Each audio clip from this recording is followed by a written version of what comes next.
ఈ రోజు డాక్టర్లు ఒక కన్సల్టెన్సీ చేయాలంటే ఒక పేషెంట్ ట్రీట్మెంట్ చేయాలంటే మినిమం ₹1,00,000 లేనిది పేషెంట్ టచ్ చేస్తలేరు కాంతి. అటువంటి సిచ్యువేషన్ అటువంటి సమాజంలో మనం ఉన్నాం. ఆ పేషెంట్ వాల్యూ ఎంత, ఆ పేషెంట్ యొక్క లైఫ్ స్టైల్ ఏంది, నిజంగా ఆయన కట్టగలుగుతాడా లేదా, ఇర్రెస్పెక్టివ్ ఆఫ్ ఈ సోషల్ స్టేటస్ ఆర్ పొజిషన్, దొరికిండు పేషెంట్ అంటే వాని రక్త మాంసాలు అమ్ముకొని, అవయవాలు అమ్ముకొని వాడు ట్రీట్మెంట్ తీసుకోవాలి. ఇవి పెద్ద స్టేట్మెంట్స్ కాదా, అవయవాలు రక్త మాంసాలు అనడం? వాడు పేషెంట్ వాడు బిల్లు కట్టాలంటే ఆ పరిస్థితికి వస్తుందని చెప్తా ఉన్నాను నేను.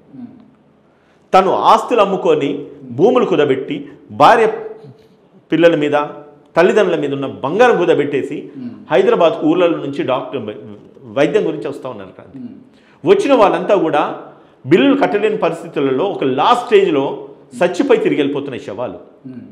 సచ్చిపోయిన తర్వాత శవాలను బయటికి తీయాలంటే ఈరోజు ఆ మెడికల్ బిల్ క్లియర్ చేస్తే తప్ప మేము పేషెంట్ను పంపించమనే సందర్భాలు లేవంటారు. అక్కడ 100% ఉన్నాయి. చనిపోయిన శవాలను వాళ్ళు డిశ్చార్జ్ చేయాలి, పంపించాలంటే పంపించట్లేదు. ₹1,00,000 ఫీజు తీసుకున్న తర్వాత కూడా పేషెంట్ను డిశ్చార్జ్ చేయట్లేదు. ఇవన్నీ మన జీవితంలో మనం విన్నాం, మనం చూసినాము. కానీ ఈరోజు మనం అనుభవించే పరిస్థితి వచ్చింది.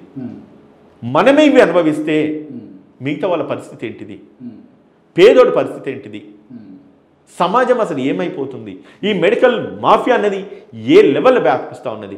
నేను చెప్తున్నాను క్రాంతి, 190 మంది హాస్పిటల్కి వెళ్ళిన వాళ్ళు ఏ ఒక్కరు కూడా సాటిస్ఫాక్షన్తో కూడా వెళ్ళరు. ఇన్సూరెన్స్ ఉంటే వాడు బతకగట్టినట్టే. ఇన్సూరెన్స్ కనుక లేదంటే కనుక వాడు చచ్చిపోయి ఇంట్లో శవమై ఉండాలి తప్ప హాస్పిటల్కి వెళ్ళే పరిస్థితి లేదు. అవసరం ఉన్నా లేకపోయిన టెస్టులు, అవసరం ఉన్నా లేకపోయిన కన్సల్టెన్సీ ఫీజులు, అవసరం ఉన్నా లేకపోయిన అడ్మిషన్స్, అవసరం ఉన్నా లేకపోయిన బెడ్ ఛార్జెస్, అవసరం ఉన్నా లేకపోయిన డాక్టర్ ప్రిస్క్రిప్షన్స్, మందులు. టెస్టులు చేస్తుంటే క్రాంతి ఒక మాట చెప్తా, ₹100 టెస్ట్ని 400 వేస్తున్నారు, ₹1000 టెస్ట్ని 4000 వేస్తున్నారు, ₹500 టెస్ట్ని 5000 వేస్తున్నారు. ఇది నిజం కాదంటే నిజం అని చెప్పి నేను నిరూపించడానికి ఈరోజు నా దగ్గర ప్రూఫ్స్ ఉన్నాయి.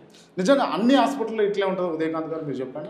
క్రాంతి గారు ఒకటి చెప్తున్నాను, అన్ని హాస్పిటల్ ఇట్లనే ఉంటుందంటే నాకు తెలిసిన 90% ఆఫ్ హాస్పిటల్ నుంచి నాకు వచ్చిన ఇన్ఫర్మేషను ఆయన ఇప్పుడు నేను అనుభవించినది కోరిలేట్ చేసుకుంటే ఖచ్చితంగా అన్ని హాస్పిటల్స్ ఇట్లనే ఉంటాయని నేను అనుకుంటున్నాను. క్రాంతి ఎంతో కష్టపడి వాళ్ళు వైద్యం గురించి అని చెప్పి ఊళ్ళ నుంచి సర్దిగట్టుకొని వస్తూ ఉన్నారు.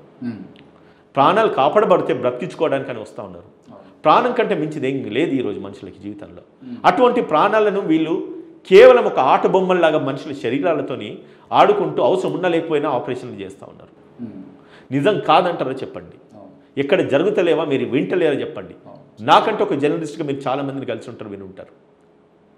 నా కేసు వస్తేనే ఒక విషయం నాకు బయటకు వస్తుంది.